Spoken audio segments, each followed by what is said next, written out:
काँग्रेसच्या विजय वडेट्टीवार यांच्या आरोपांवरती मुख्यमंत्री फडणवीस यांनी बैठक बोलावली आहे। ओबीसी आणि मराठा आरक्षणाच्या बाबतीत ही बैठक आहे, मात्र त्याआधीच आमंत्रणावरून नेत्यांमध्ये मान अपमान रंगलाय। पाहूयात।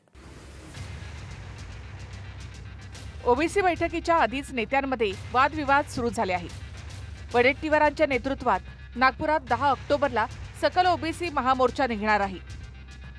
त्या मोर्चाच्या आधी सरकारनं वडेट्टीवारांसह ओबीसी नेत्यांना चर्चेसाठी बोलावले। या बैठकीमध्ये आपल्याला सरकारने आमंत्रण दिलं नाही असा दावा लक्ष्मण हाकेंनी केलाय। मात्र वडेट्टीवार यांनी फोन केल्यामुळे आपण बैठकीला जाणार असल्याचं ते म्हणतायत। दुसरीकडे वडेट्टीवार या बैठकीला जाणार असल्याचं त्यांचे समर्थक सांगतायत, पण वडेट्टीवार बैठकीला जाणार नाहीत असंही त्यांचे समर्थक म्हणतायत। सकल ओबीसी महामोर्चाच्या मते आम्ही सरकारच्या बैठकीला जाणार, मात्र सरकारने ओबीसी महासंघाला आमंत्रण दिलं असेल तर मात्र आम्ही बहिष्कार करणार।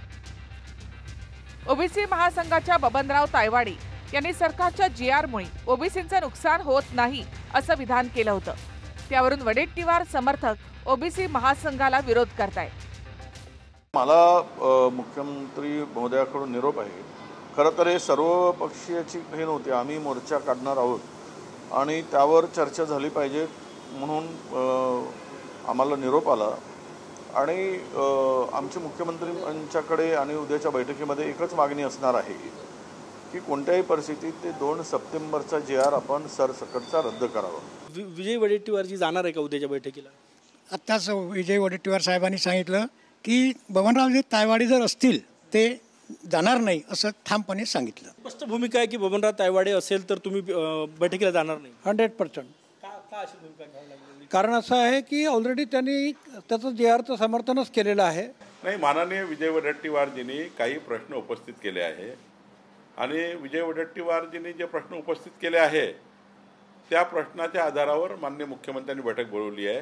उद्या वर्षा बंगल्यावरती ओबीसी नेत्यांची बैठक बोलवली, या बैठकीच्या संदर्भात तुम्हाला काय आमंत्रण आले का? मला वडेट्टीवार साहेबांकडून मेसेज आलेला आहे, परंतु शासनाकडून तर मला कुठलंही तसं निमंत्रण आलेलं नाही। मी थोडंसं ऑब्झर्व करतो, चेक करतो आणि मग मी जाईन, बोलवलं असेल तर नक्की जाईन।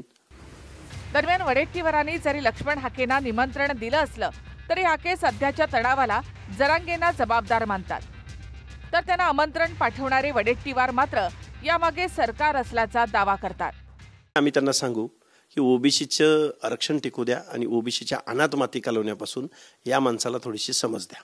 वेगवेगळ्या संस्था, साखर कारखाने, शिक्षण संस्था या तर सगळ्या तुमच्याच हातात आहेत, त्यामुळे जरांगेला म्हणावं थोडंसं नॉलेज वाढव आणि काचेच्या घरात राहणाऱ्यांनी दुसऱ्याच्या घरावर दगड मारू नयेत, याची उत्तरं तुला नजीकच्या काळात मिळतील। महाराष्ट्र या नालायक महायुती सरकारने, मी मुद्दाम वापरतो, महाराष्ट्राचं वाटोळं केलं आहे, सत्यानाश केला आहे। ज्या अनेक ठिकाणी जाती जातीमध्ये भांडणं लावली आहे, भाषा ही खालच्या स्तरावर वापरली जात आहे आणि त्या सरकारच्या इशाऱ्यावरचे चाललं आहे असं माझा आरोप आहे। सरकारच्या इशाऱ्यावर कसं बोललं जात आहे। एकीकडे सरकार म्हणतंय की आम्ही कुणाच्या आरक्षणाला धक्का लावलेला नाही, त्याच सरकारचे काही मंत्री ओबीसी आरक्षणाला धक्का लागल्याचा दावा करतायत आणि ओबीसीना धक्का लागला म्हणून काही जणांनी आत्महत्या केल्याचं देखील समोर आलंय। त्यामुळे आत्महत्या सरकारच्या निर्णयानं झाल्या की मग सत्तेमधल्या काही मंत्र्यांच्या दाव्यामुळे झाल्या असा देखील प्रश्न आहे। Bureau report, TV9 Marathi.